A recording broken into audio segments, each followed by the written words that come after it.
Hello and welcome back to my channel. If you're new here, I'm Amal. I'm a traveler, content creator and dancer who quit my job as a medical engineer to travel for the last 2 years full-time, especially in Africa, doing 12 countries in 7 months. So today I want to talk to you about the 12 lessons from these 12 African countries I visited.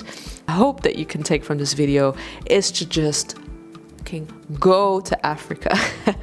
Number one is you don't need a big budget. Okay, take this idea out of your heads that Africa is really expensive and if I'm gonna go on a safari I need a huge budget, like good accommodation will cost me a lot and all that.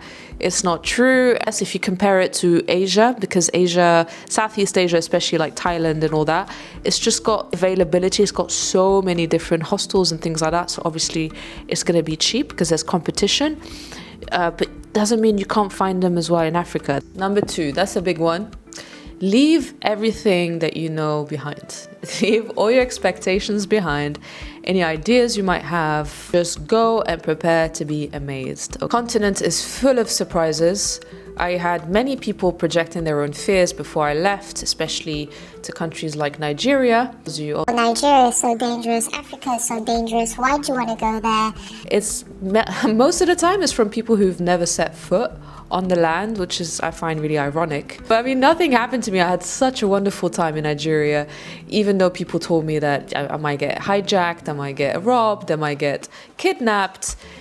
It can happen anywhere in the world. Like I'm in London right now. I've seen people get their phones jacked. You know, unlearn what you've heard about Africa and just go and see it for yourself. I think your mind is such a powerful tool and you will attract whatever you're thinking about. So if you're going there thinking something is going to happen to you, then guess what? Chances are something will happen to you. Number three, Africa is abundant. I've never seen so much biodiversity in my life, and I've traveled to other continents in the world. Where else do you have a massive desert like the Sahara, tropical rainforest like the Amazon, ocean, the sea, paradise beaches, islands like Zanzibar, the Reunion Islands, the Seychelles, where it's just paradise beaches, savannas, and then lakes. Namibia has incredible scenery, like the dunes that meet the ocean. Islands off the west coast of Cameroon, like Sao Tome,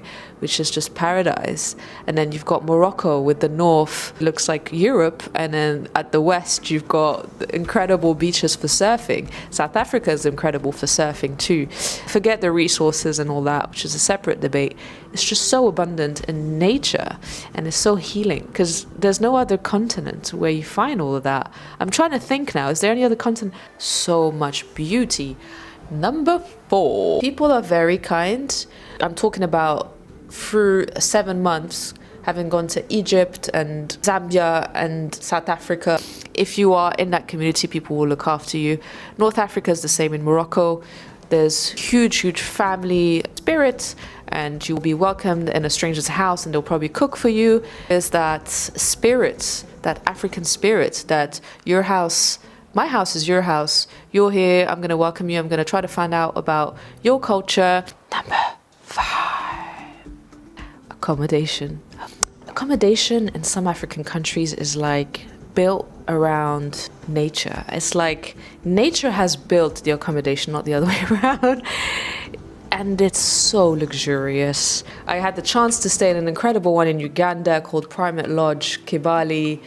It's right inside Kibali Forest, the chimpanzee forest.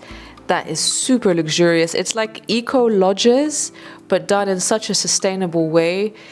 People think of Africa as like, oh, you're gonna sleep in a hut. Well, you'd be surprised. Not only it's like 5-star accommodation, but it's, you know, within the most stunning landscapes that you can never imagine. Number six. Woo, we're halfway there. I could talk for hours about Africa. I have more than 12 lessons. Anyway, number 6 is safaris are not that expensive. Again, you can do the luxurious packages. Like I said, there's some luxurious accommodations. That's great and go for it. If you've got the budget, go, you will love it. The gorilla safari, which is very expensive in Rwanda, but it's cheaper in Uganda. So if you want to see gorillas, you can do it for half the price in Uganda.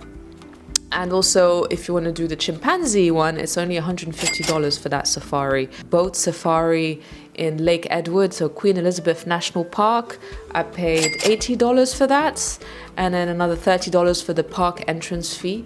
And that's it. So, because I was doing it independently. So if you've got your car sorted, your accommodation sorted, because, you know, you've done your budget planning before, and then you just want to, you know, go to the parks and see your favorite animals and do it that way, then it's not going to be that expensive, right? Another safari I did was the Akagera National Park in Rwanda, with the driver guide and the car, and then the park entrance. Actually, this is a great one. If you've got an African passport, get it now, because I paid 50% less because I have a Moroccan passport, i.e. African passport. So I paid $50 for a safari where I saw the big five. So that's actually incredible. Number 7, I hate when people say Africa is like a country. They feel like Africa is a country. Each country is unique in so many ways. I talked about the abundance earlier. So one big lesson, one big thing that hit me is every country I went was so unique, you know, and you can't generalize. There are things in common in every country, yes. I mean, even within the country, you'll get like separate countries. Like in Morocco, where I spoke about it in another video, each part geographically is so different, and the people are different. They'll look different. They'll speak a native language, maybe. So you have that in other African countries. You know, you've got tribes in Tanzania, Kenya, Zanzibar. You know, they speak another dialect. So you can't generalize Africa as one big country, because within it, it's split into so many different branches. It's an incredible tree, actually, the continent branches. One thing in common in this beautiful rooted tree of Africa is the heart, soul of people, the humanity. There's warmth. You feel that people are there. If you get in trouble, there's someone who's probably going to come and try to help. Number 8, the 8th lesson I've learned is there's so many projects and initiatives in Rwanda. There's community-based tourism. Empower them with their skills, whatever skills they have.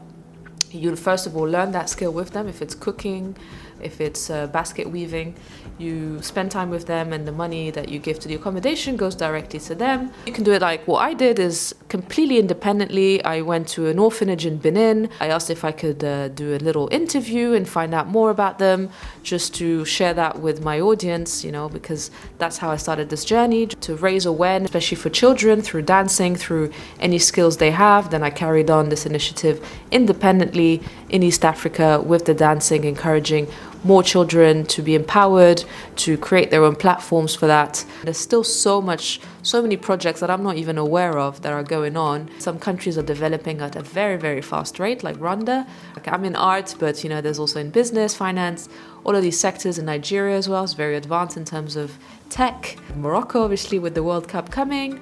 So many things you can get involved with, whether you decide to go and live there or just travel. Number 9, in Africa, you have this sense of community wherever you go. I've already touched upon it, but I want to insist that if you feel a bit isolated, stuck wherever you are, and you don't know where to go, where to travel, if you pick any African country to travel to, you will feel a sense of belonging with whoever you're staying with, you know. Okay, lesson number 10. Africa does not need to be saved. I said this so many times. I actually said this on my TEDx talk, gosh. I used to think this, I'm going to go and save and like change something, because I'm a medical engineer, so at first I had this fixing mentality. I need to go and fix things. And then I quickly got a slap in the face, really, literally, from reality, realizing after what I saw in Rwanda and the beauty of Uganda, no, actually it needs to be seen. Africa needs to be seen, not saved. Yes, you will find people who are struggling. People really want from you is just an ear, just your listening skills. Like, I would say, give your time. I mean, giving money in some circumstances is good if you see where your money is going, and if you can actually actively build with that money on the ground with that community you're with, then that's fine. But really, your donation of time is the best thing you can do when you travel. Lesson number 11. You definitely can go and travel alone in Africa. I did it. I'm still here today. Hi, I'm here. I survived. 12 countries solo. Okay, I wasn't always solo, I have to admit. So I have a cousin in Benin. I had a friend who invited me to his wedding in Nigeria. I had friends in South Africa I stayed with. I went alone, but I was never alone. Like, because I met travelers in hostels. So in Morocco, I met some travelers in Tangier, and then we did the route together to Chefchaouen. In Zambia, I met this incredible traveler who was continuously traveling for 2 years. She came with me to do the Devil's Pool, which is the scariest thing ever, the Devil's Pool in Zambia, where you're just literally at the edge of a waterfall.